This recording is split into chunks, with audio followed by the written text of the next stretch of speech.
Meet the editors. 100ലേക്ക് എളുപ്പമോ എന്നതാണ് ചോദ്യം.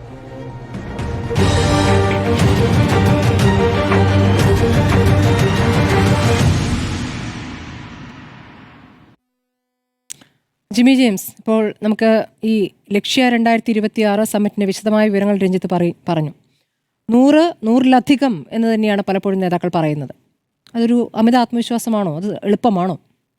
കോൺഗ്രസ് സംബന്ധിച്ചിടത്തോളം കോൺഗ്രസിന് ഈ തദ്ദേശ തിരഞ്ഞെടുപ്പിലെ വിജയം തന്നെ അപ്രതീക്ഷിതമായിരുന്നു. ഇത്രയും വലിയൊരു വിജയം, അതായത് കോർപ്പറേഷനുകളടക്കമുള്ള വളരെ വലിയൊരു തേരോട്ടം അവർ നേടുമെന്നുള്ളത് കോൺഗ്രസ് തന്നെ പ്രതീക്ഷിച്ചില്ല. CPM-ൻ്റെ കയ്യിലുള്ള LDF-ൻ്റെ കയ്യിലുള്ള കോർപ്പറേഷനുകൾ ഒന്നായി ചുരുങ്ങിയ ഒരു സാഹചര്യം, കൊല്ലം പോലെയുള്ള കോർപ്പറേഷൻ UDF-ൻ്റെ കയ്യിലേക്ക് വരിക, അങ്ങനെ ഒരു സാഹചര്യം സത്യത്തിൽ കോൺഗ്രസ് നേതാക്കൾ പോലും, നമുക്കൊക്കെ അറിയാമല്ലോ, നമ്മൾ വ്യക്തിപരമായി സംസാരിക്കുന്നതാണ്, കൊല്ലം അവരുടെ കണക്കിൽ പോലും ഉണ്ടായിരുന്നില്ല. അങ്ങനെ വളരെ വലിയൊരു വിജയത്തിൻ്റെ ഒരു വലിയ ആവേശത്തിലാണ് കോൺഗ്രസ് നിൽക്കുന്നത് എന്നുള്ളത് ഒരു പ്രധാനപ്പെട്ട ഫാക്ടറാണ്. അത് അവർ പ്രതീക്ഷിച്ചാലും അപ്പുറത്തേക്കായി. എന്താണ് തദ്ദേശത്തിൻ്റെ പ്രത്യേകത? തദ്ദേശ തെരഞ്ഞെടുപ്പിൽ സംസ്ഥാന വ്യാപകമായ വിഷയങ്ങളോ ദേശീയ വിഷയങ്ങളോ അല്ല, ഗ്രാസ് റൂട്ട് ലെവലിലെ ആളുകളും ഗ്രാസ് റൂട്ട് ലെവൽ വിഷയങ്ങളുമാണ് സ്വാധീനമാവുക. അവിടെ CPM-നെ പോലെ CPI-യെ പോലെ ഇടതുപക്ഷത്താണ് ഗ്രാസ് റൂട്ട് ലെവൽ പ്രവർത്തിക്കുന്ന സംഘടനാ സംവിധാനവും സംഘടനയിലെ വ്യക്തികളുമുള്ളത്. നിങ്ങൾക്ക് തന്നെ ഈ വാർത്ത, ഈ ചർച്ച കാണുന്നവർ തന്നെ ആലോചിച്ച് നോക്കൂ. എത്ര CPM-കാരെ എത്ര CPI-കാരെ നേരിട്ടറിയാം. കോൺഗ്രസ്സുകാരെ സംബന്ധിച്ചോളം ഗ്രാസ് റൂട്ട് ലെവലിൽ ആളുകൾ കുറവാണ്.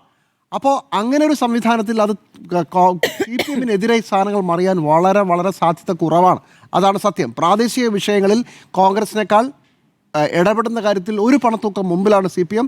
പ്രാദേശികമായിട്ടുള്ള പ്രവർത്തനങ്ങളിൽ ഒരുപാട് മുമ്പിലാണ് CPM. അങ്ങനെ ഇരുന്നിട്ടും സംസ്ഥാനത്ത് ഒരു UDF തരംഗമുണ്ടായി എന്നുള്ളതാണ് ഇതിനകത്ത് ഒരു വസ്തുത. അങ്ങനെ ഒരു സംഭവം നമ്മൾ ഈ കഴിഞ്ഞ 10 വർഷങ്ങളിൽ കണ്ടിട്ടില്ല. അതുകൊണ്ട് തന്നെ 100 നമുക്ക് വേണമെങ്കിൽ അടിക്കാം എന്ന ഒരു പ്രതീക്ഷ കോൺഗ്രസിന് നല്ലതാണ്. കണക്കൂട്ടി നോക്കുമ്പോൾ 82 സീറ്റുകൾ സ്വാഭാവികമായും ഈ രീതിയിൽ വോട്ടുകൾ നമ്മൾ സ്പ്ലിറ്റ് ചെയ്ത് നോക്കിയാൽ, അത് ജില്ലാ പഞ്ചായത്തിലെ വോട്ടാണ് നോക്കുന്നത്, ഗ്രാമപഞ്ചായത്തല്ല. ജില്ലാ പഞ്ചായത്തിലാണ് പൊളിറ്റിക്കൽ വോട്ടിംഗ് നടക്കുക. അതെടുത്ത് നോക്കിയാൽ സ്വാഭാവികമായി 82 സീറ്റിൽ ഇപ്പോൾ തന്നെ UDF ജയിച്ചു നിൽക്കുകയാണ്. CPM 50-ന് മുകളിലേക്ക് എത്തുന്നതേ ഉള്ളൂ, 60 കടക്കുന്നില്ല. BJP-ക്കും സ്വാധീനമുള്ള മേഖലകളുണ്ട്. 2-3 ലോക്സഭാ മണ്ഡലങ്ങളിൽ നിയമസഭാ മണ്ഡലങ്ങളിൽ BJP-ക്ക് അനുകൂലമായ സാഹചര്യം തന്നെയാണ്. അപ്പോൾ CPM കോൺഗ്രസിനും UDF-നും 100 അടിക്കും എന്ന് പറയുന്നതിനകത്ത് യാതൊരു സംശയവും വേണ്ട. അവർക്കത് അങ്ങനെ ആത്മവിശ്വാസം നടത്താനുള്ള ഒരു എന്താ പറയുക, ഒരു സാഹചര്യമുണ്ട്. ഇനി ഇതിപ്പോൾ തുടങ്ങിയതാണോ? നിങ്ങൾ ഉപതെരഞ്ഞെടുപ്പുകൾ നോക്കൂ. ഉപതെരഞ്ഞെടുപ്പിൽ കഴിഞ്ഞ 5 ഉപതെരഞ്ഞെടുപ്പുകളിൽ 4 എണ്ണത്തിൽ UDF ആണ് ജയിച്ചത്. അത് അവർ ജയിച്ച സീറ്റുകളാണെന്നുള്ളത് സത്യമാണ്. അതുപോലെ തന്നെ PT തോമസിൻ്റെ സീറ്റായാലും ഉമ്മൻചാണ്ടിയുടെ സീറ്റായാലും രണ്ടും സഹതാപ തരംഗത്തിൻ്റെ അടിസ്ഥാനത്തിലാണ് എന്നുള്ളതും അംഗീകരിക്കുന്നു. പക്ഷേ ബാക്കിയുള്ള സീറ്റുകളോ, ഇപ്പോൾ ഉദാഹരണത്തിന് പാലക്കാട് 3000-ൽ നിന്ന് 18,000-ലേക്കാണ് കോൺഗ്രസ് അവരുടെ ഉപതെരഞ്ഞെടുപ്പിൽ അവരുടെ സ്ഥാനാർത്ഥിയെ കൊണ്ട് ഷാഫി പറമ്പിൽ മാറി അത് കഴിഞ്ഞ് രാഹുൽ മാങ്കൂട്ടത്തിൽ വരുമ്പോൾ ജയിച്ചത്. അതൊരു ചെറിയ കാര്യമല്ല. അതുപോലെ തന്നെ ചേലക്കരയിൽ 39,000 വോട്ടിന് ജയിച്ച CPM-ൻ്റെ ഉരുക്ക് കോട്ടയിൽ അത് 10,000 ചില്ലുവാനം വോട്ടിലേക്കാണ് ഇടതുമുന്നണിയുടെ CPM-ൻ്റെ വോട്ട് കുറഞ്ഞത്. ഇതും ചെറിയ കാര്യമല്ല. നിലമ്പൂർ നമുക്ക് വിടാം. നിലമ്പൂരിൽ അൻവർ ഇപ്പുറത്തേക്ക് മറുകണ്ഠം ചാടി അൻവറിന് ഒരു 20,000 വോട്ട് ഇപ്പുറത്ത് വന്നുകൊണ്ടാണെന്ന് പറയാം. പക്ഷേ നോക്കൂ, ഈ 2 സ്ഥാനങ്ങൾ പാലക്കാടും അതുപോലെ തന്നെ ചേലക്കരയും UDF-ന് ഒരു വളരെ വലിയ ആത്മവിശ്വാസം നൽകുന്ന ഘടകമാണ്. അപ്പോൾ ഒന്ന്, ലോക്സഭാ പഞ്ചായത്ത് തിരഞ്ഞെടുപ്പിലെ വളരെ വലിയ മുന്നേറ്റം, അത് ഗ്രാസ് റൂട്ട് ലെവൽ അവർ പോലും പ്രതീക്ഷിക്കാത്ത രീതിയിൽ കൊല്ലം കോർപ്പറേഷൻ അടക്കം പിടിക്കുന്ന രീതിയിലേക്ക് അവർക്കുണ്ടായ മുന്നേറ്റം. 2, ഉപതെരഞ്ഞെടുപ്പുകളിലെല്ലാം മിന്നുന്ന പ്രകടനം. അവർ പോലും പ്രതീക്ഷിക്കുന്നതിനപ്പുറത്തേക്ക് ഭൂരിപക്ഷം കൂട്ടാനും ഇടതുപക്ഷത്തിൻ്റെ കോട്ടയിൽ ഭൂരിപക്ഷം കുറയ്ക്കാനും അവർക്ക് കഴിഞ്ഞു എന്നുള്ളത്. പാർലമെൻറ്റ് തിരഞ്ഞെടുപ്പ് നമ്മൾ നോക്കണ്ട. പാർലമെൻറ്റ് തിരഞ്ഞെടുപ്പിൽ കുറേ നാളുകളായി കേരളത്തിലെ പാറ്റേൺ വ്യത്യസ്തമാണ്. പക്ഷേ തദ്ദേശവും അതുപോലെ തന്നെ നിയമസഭാ ഉപതെരഞ്ഞെടുപ്പും അത് പ്രധാനപ്പെട്ട ഒരു ഘടകം തന്നെയാണ്. 2, ഈ സംഭവം കൊണ്ടുണ്ടായത് സാധാരണഗതിയിൽ കോൺഗ്രസിൻ്റെ സംഘടനാ സംവിധാനം ചലിക്കാൻ വളരെ വലിയ പാടാണ്. തിരുവനന്തപുരമൊക്കെ നമുക്ക് നേരിട്ടറിയാം, വലിയ ബുദ്ധിമുട്ടുള്ള സ്ഥലമാണ്. അവിടെ ഈ വിജയത്തിൻ്റെ ഒരു ആവേശം വളരെ വലിയ രീതിയിൽ കോൺഗ്രസിൻ്റെ സംഘടനാ സംവിധാനത്തെ ചലിപ്പിക്കുന്നതിലേക്ക് എത്തിച്ചിട്ടുണ്ട്. നമ്മൾ ജയിക്കാൻ പോവുകയാണ് എന്നൊരു പ്രതീതി ഈ 100+ എന്നൊരു മുദ്രാവാക്യത്തിലൂടെ അതിൻ്റെ പരകോടിയിലെത്തുകയാണ്. നമുക്ക് തന്നെ നേരിടാം. ഗ്രാസ് റൂട്ട് ലെവലിൽ കോൺഗ്രസിലെ ആളുകളുടെ പ്രവർത്തനത്തിൻ്റെ ആവേശവും പരിപാടികൾക്ക് ഇറങ്ങുന്ന ആളുകളും കോൺഗ്രസിന് വേണ്ടി ചായക്കട ചർച്ചകളിൽ അനുകൂലി സംസാരിക്കുന്നവരുടെ എണ്ണവുമൊക്കെ വളരെ പെട്ടെന്ന് കൂടിയിട്ടുണ്ട്. അപ്പോൾ ഗ്രാസ് റൂട്ട് ലെവലിൽ സംഘടനാ സംവിധാനം ഇല്ലാത്ത ഇടങ്ങളിൽ പോലും കോൺഗ്രസിൻ്റെ പഴയ സംവിധാനം തിരിച്ചു വരികയാണ്. അതൊരു സംഘടനാ സംവിധാനമല്ല, കയ്യടി ഗ്രൂപ്പാണ്. അങ്ങനെ ഒരു ഗ്രൂപ്പും വളരെ ആക്റ്റീവായി വന്നു കഴിഞ്ഞു. ഇതിനനുകൂലമായി വേറെ ചില കാര്യങ്ങൾ നടന്നിട്ടുണ്ട്. സ്വർണ്ണക്കൊള്ളയിൽ അടിമുടി പാളി നിൽക്കുന്ന ഇടതുപക്ഷ സർക്കാരിനെ നമ്മൾ കാണുന്നത്. എന്തുകൊണ്ടാണ് നിങ്ങളുടെ പ്രധാനപ്പെട്ട ഒരു നേതാവിനെതിരെ നടപടിയെടുക്കുന്നില്ല, അയാൾ ജയിലിലെന്ന് ചോദിക്കുമ്പോൾ അതിന് മറുപടി ഇല്ലാതെ ഏതാണ്ട് 60 ദിവസം കഴിയുന്നു സി പി എം എന്തോ വാശിപ്പുറത്ത് നിങ്ങളെയൊക്കെ പറയുന്നില്ല, അങ്ങനെയാണെങ്കിൽ അയാളെ പുറത്താക്കുന്ന പ്രശ്നമില്ല എന്ന മട്ടിൽ ഒരു വല്ലാത്ത വാശിയിൽ എല്ലാവരോടും തിരിച്ച് പ്രതികരിക്കുന്ന സ്വർണ്ണക്കൊള്ള കേസിലെ വിഷയം. അതിനു മുമ്പാണല്ലോ കോട്ടയത്ത് ആശുപത്രി കെട്ടിടം ഇടിഞ്ഞു വീണൊരു സ്ത്രീ മരിച്ചത്. അങ്ങനെ സർക്കാരിനെതിരായ സാധനങ്ങൾ ഈ തദ്ദേശ തെരഞ്ഞെടുപ്പിന് തൊട്ട് മുമ്പ് വളരെ സജീവമായിരുന്നു. ഇപ്പോൾ തന്നെ വെള്ളാപ്പള്ളി ഉണ്ടാക്കുന്ന പ്രശ്നങ്ങൾ കുറച്ചുകൂടെ ആക്റ്റീവായി. നമുക്കറിയാവുന്ന പോലെ ഇടതുപക്ഷ സഹയാത്രികർ പോലും CPM-നകത്തുള്ള ഇടതുപക്ഷ ചർച്ചകളിൽ പോലും CPM-നകത്തുള്ള അണികളുടെ ചർച്ചകളിൽ പോലും വെള്ളാപ്പള്ളി നടേശനെ ഇങ്ങനെ താങ്ങേണ്ട കാര്യമില്ല എന്ന് പറയുന്നുണ്ട്. അതോടൊപ്പമാണ് ഇന്നലെ തുടങ്ങിയ സതീശനെതിരായ ഇതിനോടകം ഇതുവരെ നോക്കുമ്പോൾ ചീറ്റിപ്പോയ CBI എൻക്വയറി ആക്ഷേപം. ഇത്രയും ഘടകങ്ങൾ ഇപ്പോഴും അനുകൂലമായി നിൽക്കുകയാണ്. ചുരുക്കത്തിൽ കോൺഗ്രസ്സിന് പ്രതീക്ഷിക്കാനുള്ള എല്ലാ സാധ്യതകളുമുണ്ട്. 100 അല്ല, വേണമെങ്കിൽ 120+ എന്ന് പറഞ്ഞാലും ആരും അങ്ങനെയാണോ എന്ന് വേണമെങ്കിൽ ചിലപ്പോൾ ചോദിക്കില്ലായിരിക്കാം. ഇത്രയും അനുകൂല ഘടകങ്ങൾ ഉണ്ട് എന്നുള്ളതാണ്. പക്ഷേ ഞാൻ പറയുന്നു 100 അടിക്കാനുള്ള സാധ്യത മറ്റു ചില കാര്യങ്ങൾ കൂടി പരിഗണിച്ചിട്ട് വേണം പറയാൻ. നിങ്ങളിന്ന് തിരിച്ചു ആലോചിച്ച് നോക്കൂ. 2010 ഇതുപോലെ തന്നെ തദ്ദേശ തെരഞ്ഞെടുപ്പിൽ വളരെ വലിയ മുന്നേറ്റം ഉണ്ടാക്കിയ കാലമാണ്. അന്ന് മുനിസിപ്പാലിറ്റികൾ ഒഴിച്ചു വെച്ച് നോക്കിയാൽ 2025-നേക്കാൾ വളരെ നല്ല മുന്നേറ്റം UDF ഉണ്ടാക്കിയതാണ്. എന്നിട്ട് അടുത്ത നിയമസഭാ തെരഞ്ഞെടുപ്പിൽ എന്താണ് സംഭവിച്ചത്? കഷ്ടിച്ച് കടന്നുകൂടുകയായിരുന്നു. 68-72 പിറവവും മണലൂരും വെറും 1000 വോട്ട് മാറിയിരുന്നെങ്കിൽ VS അച്യുതാനന്ദൻ കേരളത്തിൻ്റെ മുഖ്യമന്ത്രിയായാലേ വീണ്ടും. അപ്പോൾ 2010 തദ്ദേശ തെരഞ്ഞെടുപ്പിൻ്റെ അതേ റെപ്ലിക്ക 2011 നിയമസഭാ തെരഞ്ഞെടുപ്പിൽ ഉണ്ടായില്ല കോൺഗ്രസ് നേതാക്കളെ. അതൊരു പ്രശ്നമല്ലേ? അത് നിങ്ങളെന്താണ് കാണാത്തത്? എന്തുകൊണ്ടായിരിക്കാം അങ്ങനെ സംഭവിച്ചത്? ഞാനതിന് കാണുന്ന കാരണം 2008 മണ്ഡല പുനർനിർണ്ണയമാണ്. 2008 മണ്ഡല പുനർനിർണ്ണയത്തോടു കൂടി CPM-നും LDF-നും അനുകൂലമായ ഒരുപാട് മണ്ഡലങ്ങൾ വളരെ സജീവമായി ഇപ്പോൾ നമ്മുടെയൊക്കെ മുമ്പിൽ നിൽക്കുകയാണ്. അവിടെയാണ് എത്ര ആഞ്ഞു പിടിച്ചാലും നിയമസഭാ തെരഞ്ഞെടുപ്പിൻ്റെ പ്രത്യേക രീതിയിലുള്ള മണ്ഡല പുനർനിർണ്ണയം കാരണം ഇപ്പോഴത്തെ മണ്ഡലത്തിൻ്റെ സ്ട്രക്ചർ കാരണം UDF-ന് മുന്നേറ്റം നടത്താൻ കഴിയുന്നില്ല. 2008 ശേഷം നടന്ന 3 തെരഞ്ഞെടുപ്പുകളിലും UDF-ന് അവരുടെ പഴയ പ്രകടനത്തിൻ്റെ ഏഴയലത്ത് വരാനായില്ല. ഭരണത്തിൽ കയറുമ്പോൾ പോലും 2 സീറ്റിൻ്റെ ഭൂരിപക്ഷം 2016 തോറ്റതിനേക്കാൾ മോശമായി 2021 തോൽക്കുന്നു. ഇത്രയും കാര്യങ്ങൾ സംഭവിച്ചിട്ടുണ്ട്. അപ്പോൾ ഇതൊരു പ്രധാനപ്പെട്ട ഘടകമാണ് എന്നുള്ളതാണ് ഏറ്റവും വലിയ കാര്യം. 2011-ലും 2016-ലും 2021-ലും UDF ഉറപ്പായിട്ടും ജയിച്ച സ്ഥലങ്ങൾ 30 ഉള്ളൂ. ഇടതുപക്ഷം ഈ 3 നിയമസഭാ തെരഞ്ഞെടുപ്പുകളിലും ജയിച്ച 58 സീറ്റുകളുണ്ട് കേരളത്തിൽ. നോക്കണേ, അപ്പോൾ ഇത് ചെറിയ കാര്യമല്ല. ആവേശം, താഴെത്തട്ടിലെ തെരഞ്ഞെടുപ്പ് ഫലം, ഇതെല്ലാം നിങ്ങൾ UDF-ന് അനുകൂലമാകുമ്പോൾ പോലും നിയമസഭാ തെരഞ്ഞെടുപ്പിലേക്ക് ഈ വോട്ടുകൾ കൺവേർട്ട് ചെയ്യുമ്പോൾ ഒരു പ്രശ്നമുണ്ട് എന്നുള്ളതാണ് ഒരു കാര്യം. 2, BJP ഫാക്ടർ. 2010-ലും 2011-ലും നമ്മളിത് കാണുന്ന BJP അല്ല ഈ 2025-ൽ നിൽക്കുന്ന BJP. കഴിഞ്ഞ ലോക്സഭാ തെരഞ്ഞെടുപ്പിൽ വളരെ വലിയ മുന്നേറ്റം BJPക്ക് ഉണ്ടാക്കാൻ കഴിഞ്ഞു. നമുക്കറിയാം, വളരെ വലിയ വോട്ടിന് ഒരു ലോക്സഭാ മണ്ഡലം പിടിച്ചെടുക്കുക മാത്രമല്ല സംസ്ഥാനത്താകെ അവരുടെ പ്രസൻസ് അറിയിക്കാൻ അവർക്ക് കഴിഞ്ഞ ഒരു പാർലമെൻറ്റ് തെരഞ്ഞെടുപ്പാണ്. ഒരു കാര്യം സംബന്ധിച്ചിട്ട് പറയാം, നിയമസഭാ തെരഞ്ഞെടുപ്പിൽ പക്ഷേ അങ്ങനെയല്ല. 14.96% 2016-ലെങ്കിൽ കഴിഞ്ഞ 2021 തെരഞ്ഞെടുപ്പിൽ അവരുടെ വോട്ട് ശതമാനം 2% കുറഞ്ഞിട്ടുണ്ട്. അത് സത്യമാണ്. പക്ഷേ BJP ഇപ്പോൾ കേരളത്തിൽ 20% വോട്ട് പിടിക്കുമെന്നല്ലല്ലോ നമ്മുടെ പ്രശ്നം. BJP ടാക്റ്റിക്കലായി വോട്ട് ചെയ്താൽ എന്ത് ചെയ്യും? BJP തിരുവനന്തപുരം ജില്ലയിൽ ഒരു 3-4 സീറ്റ്, അതുപോലെ തന്നെ നിങ്ങൾ കാസർഗോഡ് കണക്കൊക്കെ വളരെ രസകരമാണ്. കാസർഗോഡ് ചില സീറ്റുകളിലൊക്കെ BJPക്ക് വളരെ നിർണായക ഘടകമാണ്. ഇപ്പോൾ ഉദാഹരണത്തിന് ഉദുമയിൽ UDF-ന് ഇപ്പോഴത്തെ തദ്ദേശ തെരഞ്ഞെടുപ്പിൻ്റെ കണക്കനുസരിച്ച് 685 വോട്ടിൻ്റെ ലീഡേ ഉള്ളൂ എന്നാണ് ഞാൻ മനസ്സിലാക്കുന്നത്. BJPക്ക് അവിടെ 22,000-ന് മുകളിൽ വോട്ടുണ്ട്. 22,000 വോട്ട്. നോക്കണേ, 886 വോട്ടിൻ്റെ ലീഡ് കോൺഗ്രസിനുള്ള സ്ഥലത്ത് BJPക്ക് 22,000 വോട്ടുണ്ട്. അതിന് നിങ്ങൾ കാസർഗോഡ് താഴോട്ടിറങ്ങിയ ബത്തേരിയിൽ വന്നാലും 21,000 വോട്ടുണ്ട് BJPക്ക്. ബത്തേരി ഒന്നും അങ്ങനെ BJP അടിച്ചു കയറുന്ന സ്ഥലമൊന്നുമല്ല. 21,000 വോട്ടുണ്ട്. അവിടെ UDF-ൻ്റെ 2,000 ഉള്ളൂ. ടാക്ടിക്കൽ വോട്ടിംഗ് BJP നടത്താൻ തീരുമാനിച്ചാൽ ഇത് ചെറിയ കാര്യമാവില്ല എന്നുള്ളത് കൂടി ശ്രദ്ധിക്കണം. അപ്പോൾ ഈ തെരഞ്ഞെടുപ്പിൽ BJP ഒരു ഗെയിം ചേഞ്ചർ ആവാനും ഒരു കിങ് മേക്കർ ആകാനും തീരുമാനിച്ചാൽ ഈ കനകോലുവിൻ്റെ കണക്കും ഈ കെട്ടിപ്പൊക്കിയ സാധനങ്ങളൊന്നും ചിലപ്പോൾ നിലനിന്ന് വരില്ല. BJPക്ക് എത്ര സീറ്റ് വേണം? 10 സീറ്റാണ് അവർ ആഗ്രഹിക്കുന്നത്. പക്ഷേ കാസർഗോഡുള്ള 2 സീറ്റ്, തിരുവനന്തപുരത്തെ 4 സീറ്റ്, ഞാൻ നേരത്തെ പലതവണ നമ്മൾ ചർച്ചയിൽ പറഞ്ഞിട്ടുള്ളതാണ്. വട്ടിയൂർക്കാവ്, നേമം, കഴക്കൂട്ടം, ആറ്റിങ്ങൽ സീറ്റുകൾ, കാസർഗോഡുള്ള 2 സീറ്റ്, ഇത്രയും കഴിയും. പിന്നെ പാലക്കാടും തൃശ്ശൂരും. ഇത്രയും സ്ഥലങ്ങളിൽ മതി, 10 സീറ്റിന് താഴെ പ്രതീക്ഷിക്കുന്നുള്ളൂ. ഞാൻ വിചാരിക്കുന്ന 4 സീറ്റ് വരെയൊക്കെ കിട്ടാം. ബാക്കിയുള്ള സ്ഥലങ്ങളിൽ BJP എന്ത് ചെയ്യാനാണ് പോകുന്നുള്ളത് ഒരു പ്രധാനപ്പെട്ട കാര്യമാണ്. അതുകൊണ്ടാണ് ശ്രദ്ധിച്ചോ, കഴിഞ്ഞ ഈ തദ്ദേശ തെരഞ്ഞെടുപ്പിന് തൊട്ട് മുമ്പ് മുതൽ, അല്ലെങ്കിൽ തദ്ദേശ തെരഞ്ഞെടുപ്പിൻ്റെ സമയം മുതൽ BJPയുടെ സംസ്ഥാന അധ്യക്ഷൻ രാജേന്ദ്ര ചേർ പറയുന്ന ഒരു പ്രധാനപ്പെട്ട കാര്യം, അടുത്ത തെരഞ്ഞെടുപ്പിൽ മത്സരം UDFും BJPയും UDFും NDAയും തമ്മിലാണ്. അങ്ങനെയല്ല BJP മുമ്പ് പറഞ്ഞിരുന്നത്. BJP അതിന് മുമ്പ് പറഞ്ഞിരുന്നത് ഞങ്ങൾ LDFും NDAയും തമ്മിലാണ് മത്സരമെന്നാണ്.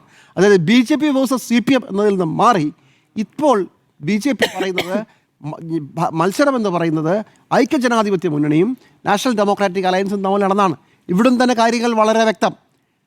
ആൻറ്റി ഇൻകംബൻസി വോട്ടുകൾ കൃത്യമായി എങ്ങോട്ടേക്കാണ് പോവുക, അത് സ്പ്ലിറ്റ് ചെയ്ത് പോകുന്നതിലാണ് ഒരു പ്രധാനപ്പെട്ട കാര്യം. അത് സ്പ്ലിറ്റ് ചെയ്ത് പോയാൽ BJPക്ക് ചില നേട്ടങ്ങളുണ്ട്, ചില മണ്ഡലങ്ങളിൽ BJP ജയിക്കും. അതല്ലാതെ മറ്റ് മണ്ഡലങ്ങളിൽ BJP എന്ത് ചെയ്യുമെന്നുള്ളത് ഒരു $1 million ക്വസ്റ്റ്യനാണ്. എത്രത്തോളം ടാക്ടിക്കൽ വോട്ടിംഗ് നടക്കും, എന്തിന് നടത്തും, ആർക്ക് വേണ്ടി നടത്തും, അതൊക്കെ രണ്ടാമത് ചെയ്തു. പക്ഷേ ടാക്ടിക്കൽ വോട്ടിംഗ് ഉണ്ടാവും. ഇനി ഇങ്ങനെയൊന്നും ചെയ്തില്ലെങ്കിൽ പോലും ഇപ്പോൾ കോഴിക്കോട് നഗരസഭയിലേക്ക് നടന്ന, കോർപ്പറേഷനിലേക്ക് നടന്ന ഇലക്ഷൻ നോക്കൂ. അവിടെ ആൻറ്റി ഇൻകംബൻസി വോട്ട് സ്പ്ലിറ്റായി പോയതുകൊണ്ടാണ് BJPയുടെ സീറ്റുകൾ കൂടുകയാണ് ചെയ്തത്. അതുകൊണ്ടാണ് ഞാൻ കരുതുന്നത് അവിടെ UDFിന് അധികാരമേൽക്കാൻ പറ്റാതെ പോയത്. അങ്ങനെ വോട്ടുകൾ സ്പ്ലിറ്റായി പോയിട്ടുണ്ട്. പക്ഷേ നിയമസഭയിലേക്ക് വരുമ്പോൾ അങ്ങനെ ആയിക്കൊള്ളണമെന്നില്ല. ഒരു കാരണവശാലും BJP ജയിക്കാൻ സാധ്യതയില്ല എന്ന ഒരു കണക്കുകൂട്ടൽ ആൻറ്റി ഇൻകംബൻസി വോട്ടുകൾ സ്പ്ലിറ്റ് ആകാതെയും ഇരിക്കാം. അങ്ങനെയാണെങ്കിൽ അത് മുഴുവൻ UDFിലേക്ക് വരാം. പക്ഷേ BJPയുടെ കേഡർ വോട്ടുകൾ അവർ മറ്റ് 10 മണ്ഡലങ്ങൾ ഒഴിച്ച് കേരളത്തിലെ ബാക്കി 130 മണ്ഡലങ്ങളിലെങ്കിലും അവരെ സഹായിക്കുന്നവരെ തിരിച്ച് സഹായിക്കാനോ ഭാവി രാഷ്ട്രീയം മുൻനിർത്തി സഹായിക്കാനോ ശ്രമിച്ചാൽ അത് ആർക്കായിരിക്കും പോവുക എന്നുള്ളതാണ് ഈ തെരഞ്ഞെടുപ്പിൽ ഞാൻ കാണാൻ പോകുന്ന ഏറ്റവും പ്രധാനപ്പെട്ട കാര്യം. അതിലിരിക്കും 100 ആണോ 100+ ആണോ എന്നുള്ളത്. അതോടൊപ്പം തന്നെ ഈ വലിയ ആവേശം നമ്മളിന്ന് കണ്ട വയനാട്ടിലെ ക്യാമ്പ്, അതൊക്കെ ശരി, കോൺഗ്രസ് നമ്മൾ ഇന്നലെ കാണാൻ തുടങ്ങിയൊന്നുമല്ല. ഇതൊക്കെ പുറത്തു പറയും. ഇനി അങ്ങോട്ട് കോൺഗ്രസിലെ ആത്മവിശ്വാസത്തിൻ്റെ പരകോടിയിൽ നിന്ന് അടി തുടങ്ങാൻ പോകുന്നു എന്നുള്ളതാണ് ഞാൻ മനസ്സിലാക്കുന്നത്. ഇപ്പോൾ കേൾക്കുന്നത് ഹൈക്കമാൻഡ് വിളിച്ചു പറഞ്ഞു ആരായിരിക്കും അടുത്ത മുഖ്യമന്ത്രി എന്നുള്ളത് ഞങ്ങൾ തീരുമാനിക്കും, MLA-മാരുടെ ഭൂരിപക്ഷം നോക്കില്ല എന്നാണ് ഹൈക്കമാൻഡ് ഇത് പറഞ്ഞുകൊണ്ട് ഇത് മുന്നിൽ കണ്ടുകൊണ്ട് നൽകിയിരുന്ന സൂചന. എങ്കിൽ പോലും 3 പ്രധാനപ്പെട്ട ആളുകൾ, ഇപ്പോൾ KPCCയുടെ പ്രധാനപ്പെട്ട നേതാക്കൾ മാത്രമല്ലല്ലോ, AICC എന്നുള്ള വേണുഗോപാലും വരെ ഇവിടെ വന്ന് എത്തി നിൽപ്പുണ്ട്. VD സതീശനുണ്ട്, രമേശ് ചെന്നിത്തലയുണ്ട്. ഈ ത്രയങ്ങളുടെ കൂടെ UDFിൻ്റെ കൺവീനർ വേണമെങ്കിൽ വരാം. ഈ ഒരു തർക്കം ഈ 4 പേരിലേക്ക്, അല്ലെങ്കിൽ 3 പേരെങ്കിലും എടുത്തോളൂ, ഈ 3 പേരിലേക്കെങ്കിലുമൊക്കെ തർക്കങ്ങൾ തുടങ്ങിയാൽ ഇവിടെയല്ല നിൽക്കുക. സീറ്റ് വിഭജനം എത്രയും ഭംഗിയായി തീർക്കുക ഘടകകക്ഷികളുമായി ചേർന്ന്, അത് മുസ്ലിം ലീഗ് ഒരു പ്രധാനപ്പെട്ട ഘടകമാണ്, അത് നിൽക്കുക. അതോടൊപ്പം പാർട്ടിക്കകത്തുള്ള സീറ്റുകളിൽ കൃത്യമായി നല്ല സ്ഥാനാർത്ഥികളെ നിർത്തിയില്ലെങ്കിൽ പണി പാളാൻ പോവുകയാണ്. കാരണം CPMൻ്റെ കൗണ്ടർ സ്ട്രാറ്റജി പഴയ MLA-മാരെ മിക്കവാറും എല്ലാവരെയും നിലനിർത്താനാണ്. MLA-മാരുടെ ഗുഡ് വില്ലിൽ ഊന്നിക്കൊണ്ടാണ് CPMൻ്റെ ഇലക്ഷൻ സ്ട്രാറ്റജി ഉണ്ടാകാൻ പോകുന്നത്. അങ്ങനെ ഇരിക്കും നല്ല സ്ഥാനാർത്ഥികളെ നിർത്തിയില്ലെങ്കിൽ പോലും ഇത് പ്രശ്നമാകും. പിന്നെ CPMനേക്കാൾ കാലുവാരലും അങ്ങോട്ടും ഇങ്ങോട്ടുള്ള പണി കൊടുക്കലും പണ്ടേ കോൺഗ്രസ്സിലുണ്ട്. അതുകൊണ്ട് അമിത ആത്മവിശ്വാസം കോൺഗ്രസ്സിന് പണിയാകാനുള്ള എല്ലാ സാധ്യതകളും മുന്നിൽ കണ്ടുകൊണ്ട് വേണം ഈ 100 എന്നുള്ളത് ഒരു ലക്ഷ്യമാക്കി വെക്കാൻ എന്നാണ് എനിക്ക് തോന്നുന്നത്. നിങ്ങളുടെ മുമ്പിൽ ചരിത്രം അങ്ങനെയല്ല. പ്രദേശം ജയിച്ചതുകൊണ്ട് മാത്രം ഇടതുപക്ഷം അല്ലെങ്കിൽ ഐക്യജനാധിപത്യ മുന്നണി അടുത്ത സർക്കാരിലേറാനുള്ള സാധ്യത 50-50 അല്ലെങ്കിൽ 40-60 പോലുമാണ് എന്നുള്ളതാണ് വസ്തുത. അപ്പോൾ 100ലേക്ക് എളുപ്പമെന്ന് ചോദിച്ചാൽ അങ്ങനെ എളുപ്പം എന്ന് പറയാറായിട്ടില്ല. പക്ഷേ സാഹചര്യങ്ങൾ മുഴുവൻ തൽക്കാലം UDFിന് ഐക്യജനാധിപത്യ മുന്നണിക്ക് അനുകൂലം തന്നെയാണ്. 100ലേക്ക് എളുപ്പമോ? അത്ര എളുപ്പമായിരിക്കില്ല എന്നുള്ളതാണ്. ആത്മവിശ്വാസം നല്ലതാണ്. കാരണം ഒരു നേതാക്കന്മാർക്ക് ആത്മവിശ്വാസം നൽകാനുള്ള ഒരു സംവിധാനമായിട്ട് ഇത് 2 ദിവസത്തെ ക്യാമ്പ് മാറി എന്നുള്ളതിനെക്കാളും സംശയമില്ല. കാരണം അവർ തുടക്കം എന്ന് പറയുന്നത് നല്ല രീതിയിലാണ്. എല്ലാ പ്രാവശ്യവും കോൺഗ്രസ് അങ്ങനെ തന്നെ നല്ല രീതിയിൽ തുടങ്ങാറുമുണ്ട് കേട്ടോ, അങ്ങനെ ഇല്ല എന്നൊന്നും പറയില്ല. ഞാൻ കണക്കാക്കുന്നത് അങ്ങനെയല്ല. ഇപ്പം നമ്മൾ എങ്ങനെയാണ് ഇപ്പം ഈ 100 ഉറപ്പിക്കുന്ന രീതിയിലേക്ക് മാറുന്നതെന്ന് പറഞ്ഞാൽ, കഴിഞ്ഞ പഞ്ചായത്ത് തെരഞ്ഞെടുപ്പ് ഇലക്ഷനിൽ എന്താ പറയുക, ഏകദേശം 70-75 സീറ്റിന് മേലേക്ക് കോൺഗ്രസിന് ഈസിയായി എത്താൻ പറ്റുമെന്നുള്ളൊരു പ്രതീതി സൃഷ്ടിക്കപ്പെട്ടു എന്നുള്ളതാണ്. ഞാൻ അതിനകത്ത് ശ്രദ്ധിച്ച ഒരു കാര്യം എന്ന് പറഞ്ഞാൽ, ഓരോ മണ്ഡലങ്ങൾ എടുത്ത് പരിശോധിക്കുന്ന സമയത്ത് ഇപ്പോൾ ഇവർ പറഞ്ഞല്ലോ കാസർഗോഡ് 5-ൽ 3 സീറ്റ് എന്ന് പറഞ്ഞു. അപ്പോൾ ഈ 3 സീറ്റ് ശരിയാണ്. നോക്കുമ്പോൾ എന്താണ്, പഞ്ചായത്ത് ഇലക്ഷനിൽ 5-ൽ 3 സീറ്റ് അവർക്ക് കിട്ടിയിട്ടുണ്ട്. പക്ഷേ അതിൽ ഉദുമ മണ്ഡലമല്ലേ 825 വോട്ടിൻ്റെ ഭൂരിപക്ഷമേ ഉള്ളൂ, വെറും 825 വോട്ടിൻ്റെ ഭൂരിപക്ഷമേ ഉള്ളൂ. അങ്ങനെ മണ്ഡലങ്ങൾ എടുത്തു 5000-ൽ താഴെ പഞ്ചായത്ത് ഇലക്ഷൻ ലീഡ് കിട്ടിയ മണ്ഡലങ്ങളുടെ എണ്ണം 18ആണ്. 5000-ൽ താഴെ. അതുപോലെ തന്നെ 10,000-ൽ താഴെ വന്നതിൻ്റെ അടുത്ത് 30-ലധികം നിയമസഭാ മണ്ഡലങ്ങളാണ് 10,000-ൽ താഴെ വന്നിരിക്കുന്നത്. അപ്പോൾ അങ്ങനെ നോക്കുന്ന സമയത്ത് ഈ 5000 വോട്ട് ഒരു നിയമസഭാ ഇലക്ഷനിൽ പഞ്ചായത്ത് ഇലക്ഷനുമായിട്ട് കമ്പയർ ചെയ്യുന്ന സമയത്ത് വലിയ മാറ്റമാണോ എന്ന് ചോദിച്ചാൽ ഒരു മാറ്റമല്ല എന്നുള്ളതാണ്. അങ്ങനെയാണെങ്കിൽ 2010-ൽ ഇതേ സംവിധാനം ഉണ്ടായിരുന്നു, ഇതേപോലെ ഇലക്ഷൻ വന്നു. ഏതെങ്കിലും കാലത്ത് പഞ്ചായത്ത് ഇലക്ഷനിൽ വന്ന ഒരു ഇലക്ഷൻ റിസൾട്ടിനെ അത് കഴിഞ്ഞിട്ട് തൊട്ടടുത്ത് വരുന്ന നിയമസഭാ ഇലക്ഷനെ സ്വാധീനിക്കുന്നതായി കണ്ടിട്ടുണ്ടോ? ഒരിക്കലുമില്ല. അത് രണ്ട് ആംഗിളും രണ്ട് ഡിഫറൻറ്റ് സ്റ്റൈലുമാണ്. LDF-ന് ഗുണമായി. അല്ല, LDF ഞാൻ പറയുന്നത് ഈ കോൺഗ്രസിനെ സംബന്ധിച്ചിടത്തോളം ഏറ്റവും കൂടുതൽ 2010-ലാണല്ലോ നമുക്ക് കാൽക്കുലേറ്റ് ചെയ്യാൻ പറ്റുക. വലിയ വിജയം സമ്മാനിച്ചത് 2010-ലാണ്. 2010 പക്ഷേ വേറെ കുറേ രാഷ്ട്രീയ സാഹചര്യം അല്ല, രാഷ്ട്രീയ സാഹചര്യം വരാനിരിക്കുന്നുള്ളൂ. കാരണം ഇനിയും കിടക്കുകയാണ് 3-3.5 മാസം. എന്തായാലും 2026 ഏപ്രിലാണല്ലോ ഇലക്ഷൻ ഉണ്ടാവുള്ളൂ. ഞാൻ പറയും പെരുമാറ്റച്ചട്ടം അതിന് മുന്നേ വന്നാലും ഇത് ജനുവരി ആയിട്ടുള്ളൂ. ഫെബ്രുവരി, മാർച്ച്, ഏപ്രിൽ 3 മാസം ഇനി അങ്ങോട്ട് കിടക്കുന്നുണ്ട് കാര്യമായിട്ട്. അപ്പം ഇനിയാണ് പൊളിറ്റിക്കൽ ഡെവലപ്മെൻ്റ് എല്ലാം ഏറ്റവും കൂടുതൽ വരാൻ പോകുന്നത് ഇനിയായിരിക്കും, ചർച്ച നടക്കാൻ പോകുന്നത് ഇനിയായിരിക്കും. അപ്പം ഈ പറയുന്ന ഏകദേശം പറയില്ല, ഈ 30 സീറ്റിൽ താഴേക്ക് 30 മണ്ഡലങ്ങളിൽ എങ്ങനെ 10,000-ൽ താഴെ വന്നിരിക്കുന്ന മണ്ഡലങ്ങളിൽ എങ്ങനെ വോട്ടിനെ സ്വാധീനിക്കാൻ പറ്റും എന്നുള്ളതാണ്. ഞാൻ പല മണ്ഡലങ്ങളും എടുത്തു നോക്കി. ഈ പല മണ്ഡലങ്ങളും അങ്ങനെ തന്നെയാണ്, പല മണ്ഡലങ്ങളും ഇങ്ങനെയാണ്. അപ്പോൾ ഈ ഇപ്പോഴത്തെ സാഹചര്യം എന്താണ്? ഈ എന്താണ് ന്യൂനപക്ഷ കൺസോൾട്ടേഷൻ നല്ല രീതിയിൽ നടന്നിട്ടുണ്ട്. വോട്ടുകൾ കൺസോൾട്ടേറ്റ് ചെയ്തിട്ടുണ്ട്. ക്രിസ്ത്യൻ കൺസോൾട്ടേഷൻ ഉണ്ടായിട്ടുണ്ട്, മുസ്ലിം കൺസോൾട്ടേഷൻ ഉണ്ടായിട്ടുണ്ട്. ഈ കോൺഗ്രസിനെതിരെ ആൻറ്റി ക്യുമൻസി ഉണ്ട് എന്ന് പറയുന്ന പോലെ കോൺഗ്രസ് അങ്ങനെ പറയുകയാണെങ്കിൽ ആൻറ്റി ക്യുമൻസി ഉണ്ട്. എല്ലാ സാഹചര്യങ്ങളും നിന്നിട്ട് ഇലക്ഷനിൽ വരുമ്പോൾ 30 മണ്ഡലത്തിൽ 10,000 വോട്ടിൽ താഴെ മാത്രമേ ഭൂരിപക്ഷം സ്വീകരിക്കാൻ വന്നിട്ടുള്ളൂ. 18 മണ്ഡലത്തിൽ മാത്രമേ 5,000-ന് താഴേക്ക് ഭൂരിപക്ഷമുള്ള മണ്ഡലങ്ങൾ ഉണ്ട് എന്ന് വെക്കുമ്പോൾ ആ 5000 മണ്ഡലങ്ങൾ അവോയ്ഡ് ചെയ്ത് നോക്കിക്കേ. ആ 5000 മണ്ഡലം ഒഴിവാക്കിയാൽ ഇന്ന് LDF മുന്നിൽ. ആ 5000 കൊണ്ട് ഒഴിവാക്കാൻ പറ്റില്ല എന്നുള്ളത് ശരിയാണ്. പക്ഷേ ഒരു നിയമസഭാ ഇലക്ഷനിൽ അങ്ങനെ വേണമെങ്കിൽ കൈകാര്യം ചെയ്യണോ എന്നുള്ളതാണ്. ഓരോ മണ്ഡലങ്ങൾ എടുത്താൽ മതി. ഇപ്പം ഞാൻ പറയാം, ഇടുക്കിയിൽ പിന്നെ ഒരു സീറ്റാണ്, റോഷി അഗസ്റ്റിൻ്റെ സീറ്റായിരിക്കും അവർ ഉദ്ദേശിച്ചിട്ടുണ്ടാവുക. സീറ്റ് മാത്രമേ ഉദ്ദേശിച്ചിട്ടുള്ളൂ. അപ്പം MM മണീൻ്റെ ഉടുമ്പൻചോല എന്തായിരിക്കും അവസ്ഥ? സിമ്പിളാണ് പറയുക. ഇപ്പം പത്തനംതിട്ട മുഴുവൻ തീരുമാനിച്ചു പോയി എന്ന് പറയുന്നത്. പഴയ കോന്നി എന്തായിരിക്കും അവസ്ഥ? അപ്പം അങ്ങനെ നോക്കിയാൽ എറണാകുളം തൂത്തുവാരി എന്ന് പറഞ്ഞിരിക്കുകയാണ്. തൃശ്ശൂർ എന്താണ് ഇപ്രാവശ്യം കോൺഗ്രസ് വലിയ മുന്നോട്ട് വെച്ച് അധികം സീറ്റ് കിട്ടുമെന്ന് പറഞ്ഞ തൃശ്ശൂരാണ്. തൃശ്ശൂരിൽ ഈ പറഞ്ഞ പഞ്ചായത്ത് ഇലക്ഷനിലും ആകെ 2 സീറ്റേ കിട്ടിയിട്ടുള്ളൂ. മനസ്സിലായി? അപ്പം ഇങ്ങനെയുള്ള പല സ്ഥലങ്ങൾ, പിന്നെ പാലക്കാട് ഒരു വലിയ ആത്മവിശ്വാസം പ്രകടിപ്പിച്ചിട്ടുണ്ട്. അത്രയും സീറ്റ് അവിടെ കിട്ടുമോ? അപ്പോൾ ഇത് വെച്ചിട്ടാണ് 85-ലേക്ക് എത്തിയേക്കുന്നത്. അപ്പോൾ റിയാലിറ്റിയിലേക്ക് കോൺഗ്രസ് വരുന്നുണ്ടെന്നുള്ളതാണ് എൻ്റെ ഒരു ആത്മവിശ്വാസം. കാരണം റിയാലിറ്റിയിലേക്ക് കോൺഗ്രസും വരുന്നുണ്ട്. ഈ പറയുന്ന 2 ദിവസത്തെ ക്യാമ്പോട് കൂടിയിട്ട് 85-ലേക്ക് കോൺഗ്രസ് എത്തിയിട്ടുണ്ടെങ്കിൽ ഒരു പരിധിവരെ റിയാലിറ്റി മനസ്സിലാക്കിക്കൊണ്ടാണ് 85. അല്ലെങ്കിൽ ഞാൻ ഉറപ്പിച്ച് പറയാം, ഇന്ന് കോൺഗ്രസ് അനൗൺസ് ചെയ്യാൻ പോകുന്നത് 100-ന് മേലെ ആയേനെ. 85-ലേക്ക് നിൽക്കുന്നതിന് കാരണം എന്താണ്? 85 എന്ന് പറഞ്ഞാൽ എത്ര സീറ്റ് വേണം? 71 സീറ്റ് വേണ്ട അധികാരത്തിൽ വരണമെങ്കിൽ. ആകെ എത്ര സീറ്റ് വ്യത്യാസമാണ്? 100 എന്ന് പറയുമ്പോൾ വി.ഡി. സതീശൻ പറഞ്ഞ പോലെ 30 സീറ്റിൻ്റെ വ്യത്യാസം വരെ 100-ലേക്ക് എത്താൻ വേണ്ടി വേണ്ടേ? അപ്പോൾ 85-ലേക്ക് നിൽക്കാൻ എത്ര? 71 85 തമ്മിൽ വ്യത്യാസം എത്രയാണ്? 14 സീറ്റിൻ്റെ ആകെ 14 സീറ്റിൽ ഞങ്ങൾ അധികാരത്തിൽ വരും എന്നാണ് പറയാൻ ഉദ്ദേശിച്ചതെങ്കിൽ ആ 14 സീറ്റ് പറയാൻ കാരണം ആത്മവിശ്വാസം ലേശം കുറഞ്ഞിട്ടുണ്ട്. അതാണ് ഞാൻ പറഞ്ഞത്, റിയാലിറ്റിയിലേക്ക് തിരിച്ചു വന്നിട്ടുണ്ടെന്നാണ്. പൊതു സംസാര പ്രകാരം കേരളത്തിലെ 538 പഞ്ചായത്ത് പിടിച്ചെടുത്ത പ്രകാരം, അല്ലെങ്കിൽ തദ്ദേശ സ്ഥാപനങ്ങൾ പിടിച്ചെടുത്ത പ്രകാരം കേരളത്തിലെ ഒരു ആൻറ്റി ഇൻക്യുമൻസി ഉണ്ട് എന്ന് പറയാനും, മുസ്ലിം കൺസൾട്ടേഷൻ നടത്തിയെന്ന് പറയാനും, ക്രിസ്ത്യൻ കൺസൾട്ടേഷൻ നടന്നു എന്ന് പറയാനും, കോൺഗ്രസിന് അനുകൂലമായ വേവ് ഉണ്ടെന്ന് പറയാൻ വേണമെങ്കിൽ പറയാം. പക്ഷേ അത് റിയാലിറ്റിയിലേക്ക് വരുന്ന സമയത്ത് അങ്ങനെയല്ല എന്ന് ഈ 85-ൽ ഒതുങ്ങിയതുകൊണ്ട് എനിക്ക് മനസ്സിലായി എന്നുള്ളതാണ്. അതൊരു കനകോടി സിദ്ധാന്തമാണെന്ന് ഞാൻ വിചാരിക്കുന്നില്ല കേട്ടോ. കേരളത്തിലെ കോൺഗ്രസ് നേതാക്കന്മാർ ആരും അത്ര ബോധ്യമില്ലാത്ത ആൾക്കാരാണെന്ന് ഞാൻ വിചാരിക്കുന്നില്ല. അല്ല, ഞാൻ പറഞ്ഞത് 85ആണല്ലോ ഇപ്പോൾ ഒരു ഫൈനലൈസ് ചെയ്ത് വെച്ചത് 85 സീറ്റ് എന്നുള്ളതാണ്. അപ്പം അത് ഞാൻ പറയുന്നത് റിയാലിറ്റി എന്നുള്ളതാണ്. 100 നമുക്ക് പറയാം ആത്മവിശ്വാസം നമ്മൾ എത്രയാണ്, 100-ലധികം സീറ്റോട് അധികാരത്തിൽ വരുമെന്ന് പറയുന്നത്. ഇനിയിപ്പോൾ നിങ്ങൾ നോക്കിക്കോ, ഇടതുപക്ഷം വന്നാൽ അത് തന്നെയാണ് പറയാൻ പോകുന്നത്. കേരളത്തിൽ 99 സീറ്റുള്ള ഞങ്ങൾക്ക് ഒരു സീറ്റ് പോലും നഷ്ടപ്പെടാൻ പോകുന്നില്ല, 100-ലധികം സീറ്റിൽ ഞങ്ങൾ അധികാരത്തിൽ വരും, ഞങ്ങൾ ഈ പ്രാവശ്യം സെഞ്ചുറി അടിക്കുന്നതായിരിക്കും LDF-ഉം പറയാൻ പോകുന്നത്. അതുപോലെ തന്നെയാണ് കോൺഗ്രസ് പറയാൻ പോകുന്നത്. അത് തന്നെയാണ് ഒരു ആത്മവിശ്വാസം ജനങ്ങൾക്ക് ഇടയിൽ ഉണ്ടാകണം, അണികൾക്കിടയിൽ ആത്മവിശ്വാസം ഉണ്ടാക്കണമെങ്കിൽ അങ്ങനെയേ പറയാൻ കഴിയുള്ളൂ. പക്ഷേ എന്താണ് കാരണം?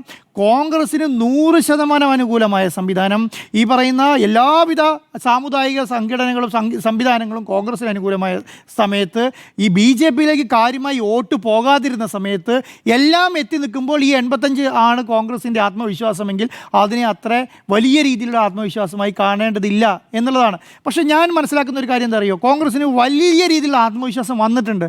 ആ ആത്മവിശ്വാസം ഒരു പരിധി വരെ കോൺഗ്രസ്സിന് തിരിച്ചടിയാവാനാണ് സാധ്യത എന്നുള്ളതാണ് ഞാൻ വിചാരിക്കുന്നത്. എല്ലാ സമയങ്ങളിലും അമിതാവേശം പിന്നെ ആര് കാണിച്ചാലും അവർക്കത് തിരിച്ചടിയാവാനാണ് സാധ്യത. പക്ഷേ ഞാൻ ഇന്ന് ചെറുതായിട്ട് കാണുന്നേ ഇല്ല. ഒറ്റ കാര്യം കൊണ്ടാണ്. എന്തുകൊണ്ടാണ് ചെറുതായിട്ട് കാണുന്നില്ല എന്ന് പറയാൻ കാരണം, കോൺഗ്രസിനെ സംബന്ധിച്ചിടത്തോളം സംഘടനയ്ക്കുള്ളിൽ തന്നെ പല അഭിപ്രായ വ്യത്യാസങ്ങളുമുള്ള എല്ലാവർക്കും കൂടി ഒന്നിച്ചൊരു തീരുമാനം എടുക്കാൻ കഴിഞ്ഞു. അല്ലെങ്കിൽ ഒന്നിച്ചൊരു ഞാനിപ്പോൾ പല പിന്നെ ഈ 2 ദിവസം ക്യാമ്പിൽ പങ്കെടുത്ത പല നേതാക്കന്മാരോടും സംസാരിച്ചു. പല നേതാക്കന്മാരും ഞാൻ സംസാരിച്ചപ്പോൾ എല്ലാവർക്കും പറയും ഒരു ഊർജ്ജം കിട്ടിയിട്ടുണ്ട് എന്നുള്ളതാണ്. നേതാക്കന്മാർക്ക് ഊർജ്ജം നൽകാൻ വേണ്ടി കാരണമായിട്ടുണ്ട്. പക്ഷേ എവിടെയാണ് കോൺഗ്രസിനെ സംബന്ധിച്ചിടത്തോളം പ്രശ്നം? എന്നെ സ്വാധീനിക്കുന്ന അല്ലെങ്കിൽ എന്നെ സപ്പോർട്ട് ചെയ്യുന്ന എത്ര MLA-മാരെ എനിക്ക് ഉണ്ടാക്കാൻ പറ്റും എന്നുള്ളത് ഇവരുടെ ഉള്ളിലുള്ള സാധനമാണ്. അതവർക്ക് മാറ്റാനേ കഴിയില്ല. ഇപ്പം ഞാൻ നോക്കുക, എറണാകുളം ജില്ലയിൽ എല്ലാ നേതാക്കന്മാരുടെ മനസ്സിലുണ്ട്, എല്ലാ നേതാക്കന്മാരുടെ മനസ്സിൽ, കോഴിക്കോട് ജില്ലയിൽ എല്ലാ നേതാക്കന്മാരുടെ മനസ്സിൽ എനിക്ക് പറ്റിയ MLA-ക്ക് എങ്ങനെ സീറ്റ് പഠിച്ചു കൊടുക്കാൻ പറ്റും എന്നുള്ള ധാരണ എല്ലാ ആൾക്കാരും നോക്കുന്നുണ്ട്. അത് നോക്കുകയും ചെയ്യും. കാരണം ഇപ്രാവശ്യത്തെ പ്രശ്നം എന്താ? സിറ്റിംഗ് MLA എന്ന് പറയുന്നത് 22 പേരേ ഉള്ളൂ. 22 പേരല്ലേ സിറ്റിംഗ് MLA-മാരുള്ളൂ.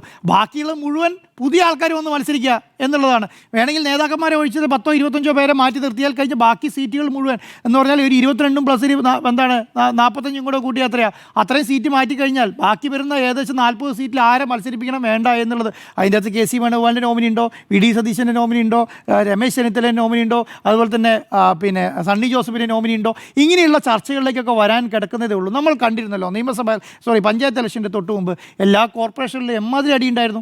ഇലക്ഷന് തൊട്ട് മുമ്പ് ഇലക്ഷൻ്റെ 2 ദിവസം നാമനിർദ്ദേശ പത്രിക പിൻവലിക്കുന്നതിൻ്റെ 2 ദിവസം മുന്നേ വരെ നമ്മളത് കണ്ടതാണ്. അതൊന്നും കോൺഗ്രസിൽ നിന്ന് മാറാതിരിക്കുകയൊന്നുമില്ല. ഒരു കാര്യം ശരിയാണ്, നേതാക്കന്മാർക്ക് ആത്മവിശ്വാസം കൂട്ടാൻ വേണ്ടി ഈ സംവിധാനം നടത്തിയത് നന്നായി. അത് ഗുണം ചെയ്യും എന്നുള്ളതാണ് നേതാക്കന്മാർ വിശ്വസിക്കുന്നത്.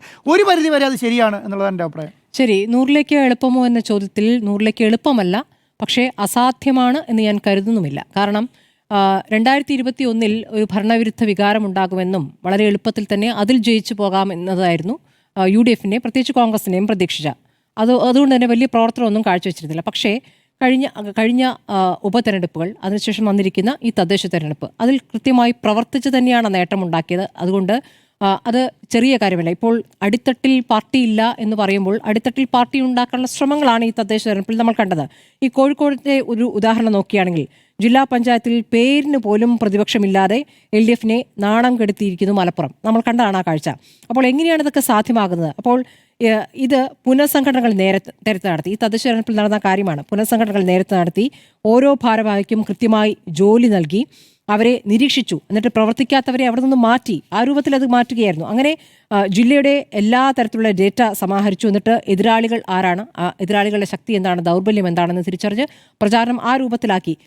അങ്ങനെ സീറ്റ് വിഭജനം വളരെ നേരത്തെ തന്നെ നടത്തി എന്നുള്ളതാണ്. ഇപ്പോൾ ഒരു സ്ഥാനാർത്ഥി പോലും മുകളിൽ നിന്ന് അടിച്ചേൽപ്പിച്ചില്ല. താഴെ തട്ടിൽ തന്നെ അവർ തന്നെ നിശ്ചയിക്കുന്നു. അവർ നിശ്ചയിക്കാതെ അവിടെ ഒരു തർക്കം ഉണ്ടാവുകയാണെങ്കിൽ മാത്രം മുകളിൽ നിന്ന് ഇടപെടലുണ്ടായി. ആ രൂപത്തിലാണ് തദ്ദേശ തെരഞ്ഞെടുപ്പിൽ സ്ഥാനാർത്ഥികളെ നിശ്ചയിച്ചത്. പ്രഖ്യാപനം വന്നത് മുതൽ വോട്ടെടുപ്പ് ദിവസം വരെ എല്ലാ ദിവസവും രാത്രി അവൈലബിൾ UDF ചേരുകയായിരുന്നു. അങ്ങനെയാണ് ഈ തദ്ദേശ തെരഞ്ഞെടുപ്പ്. വെറുതെയല്ല, പ്രവർത്തിച്ച് തന്നെയാണ് നേട്ടമുണ്ടാക്കിയത്. അപ്പോൾ നമ്മൾ കാണുന്ന ചിത്രത്തിൽ മലപ്പുറത്ത് ജില്ലാ പഞ്ചായത്തിന് പേരിന് പോലും പ്രതിപക്ഷമില്ല എന്ന് കണ്ടു ഈ തദ്ദേശ തെരഞ്ഞെടുപ്പിൽ. എറണാകുളം തൂത്തുവാരി എന്ന് കാണുകയാണ്. കൊല്ലം UDF-ന് കിട്ടുകയാണ്. കോഴിക്കോട് ജില്ലാ പഞ്ചായത്ത് ചരിത്രത്തിലാദ്യമായിട്ടാണ് LDF-ന് നഷ്ടമാകുന്നതെന്നുള്ളതാണ്. പിന്നെ എറണാകുളവും മലപ്പുറവും എല്ലാ കാലത്തും UDF-നൊപ്പമുള്ളതാണെന്ന് പറയാം. പക്ഷേ കോഴിക്കോട്, കൊല്ലം അതങ്ങനെയല്ല. അവിടെയും ചിത്രം മാറി എന്നുള്ളതാണ്. അപ്പോൾ ഇതൊക്കെ തന്നെ പ്രവർത്തനം കൊണ്ട് സാധ്യമായതാണ്.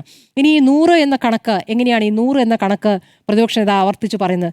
AK ആന്റണി 2000-ൽ 99 സീറ്റ് നേടി ജയിച്ചു. അതാണ് ഈ 100 എന്ന കണക്ക് പറയാൻ കാരണം. ആ ഒരു ഫലത്തിലേക്ക് പോകുമെന്നുള്ള ആത്മവിശ്വാസമാണ് ഇപ്പോൾ നേതാക്കൾ പ്രകടിപ്പിക്കുന്നത്. പക്ഷേ അന്ന് നടന്ന ആ തെരഞ്ഞെടുപ്പിന് ശേഷം നടന്നിരിക്കുന്ന ഏറ്റവും മികച്ച പ്രകടനം എന്ന് പറയുന്നത്, അതായത് ഈ 25 വർഷത്തിനിടയ്ക്ക് ഈ തദ്ദേശ തെരഞ്ഞെടുപ്പാണ്. ഈ വലിയ ഗ്യാപ്പിൽ അങ്ങനെ വലിയൊരു നേട്ടം കോൺഗ്രസ് ഉണ്ടാക്കിയിട്ടില്ല എന്നുള്ളതാണ് നമ്മുടെ മുന്നിലെ ചിത്രം. 2011 വെറും 72 സീറ്റായിരുന്നു. പിന്നെ 2016 അത് 47 സീറ്റാണ്. 2021 41 സീറ്റ്.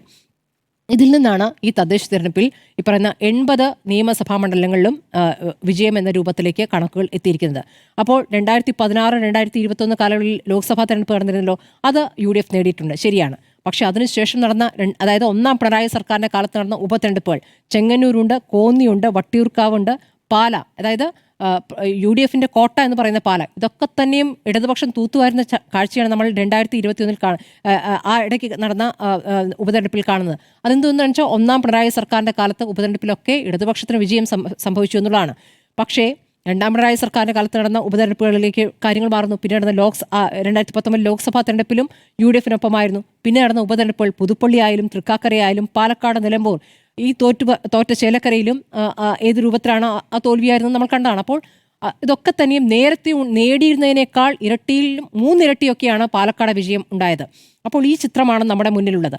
ആ നിലയ്ക്ക് കാര്യങ്ങൾ മാറി എന്നുള്ളത് പ്രവർത്തനത്തിന്റെ അടിസ്ഥാനത്തിൽ തന്നെയാണ്. അതൊരു ഭരണവിരുദ്ധ വികാരം മാത്രമല്ല, പ്രവർത്തനം കൂടി കാഴ്ചവെച്ചുകൊണ്ടാണ്. ആ പ്രവർത്തനം താഴെത്തട്ടിൽ നിന്ന് തുടങ്ങുന്നു. ഇപ്പോൾ ഇവർ പറയുന്ന അനുസരിച്ചാണെങ്കിൽ ഈ മാസം തന്നെ സ്ഥാനാർത്ഥി പ്രഖ്യാപനം ഉണ്ടാകും.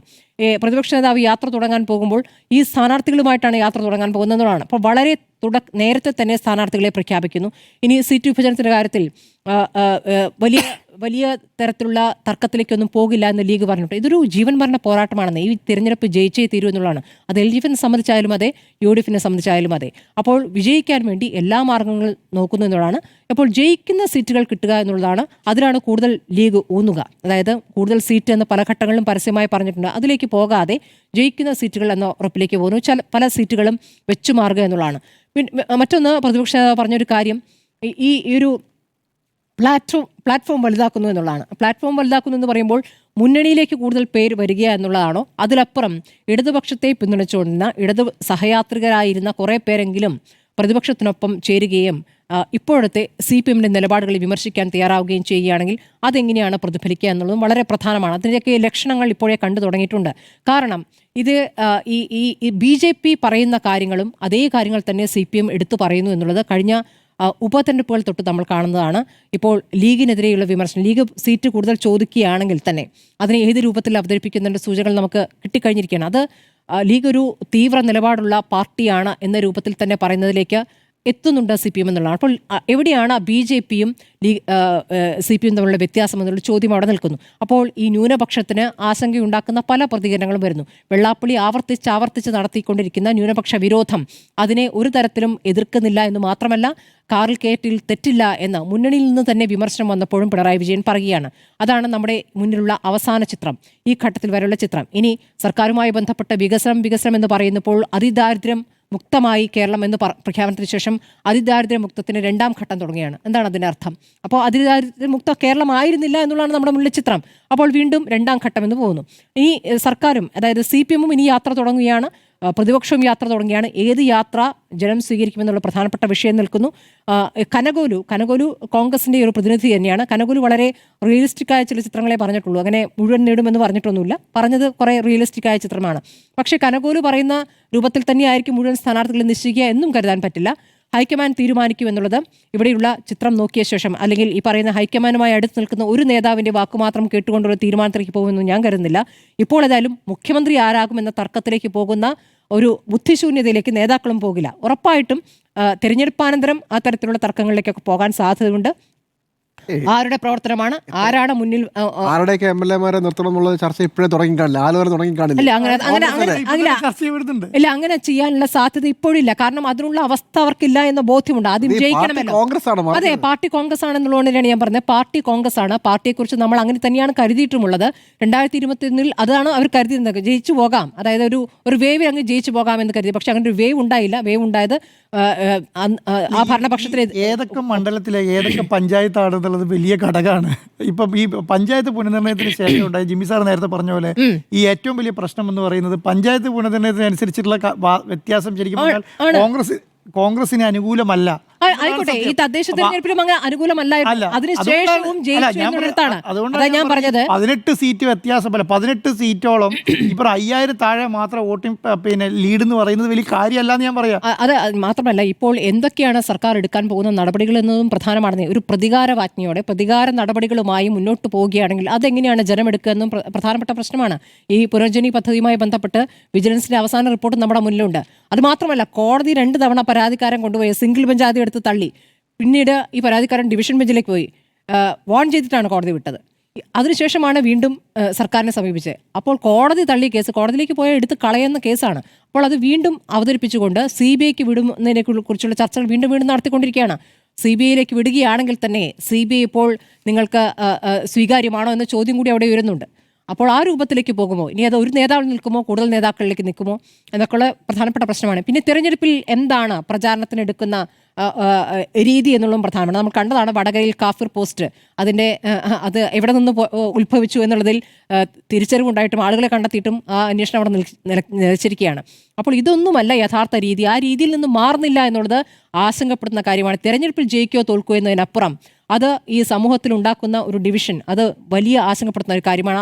അത് BJPക്കൊപ്പം തന്നെ CPM മുന്നേറുന്നു എന്നുള്ളത് വലിയ ആശങ്കയുണ്ടാക്കുന്ന കാര്യമാണ്. 100ലേക്ക് എളുപ്പമോ എന്നതായിരുന്നു ചോദ്യം. എളുപ്പമല്ല എന്ന് തന്നെയാണ് 3 പേരുടെയും ഉത്തരം.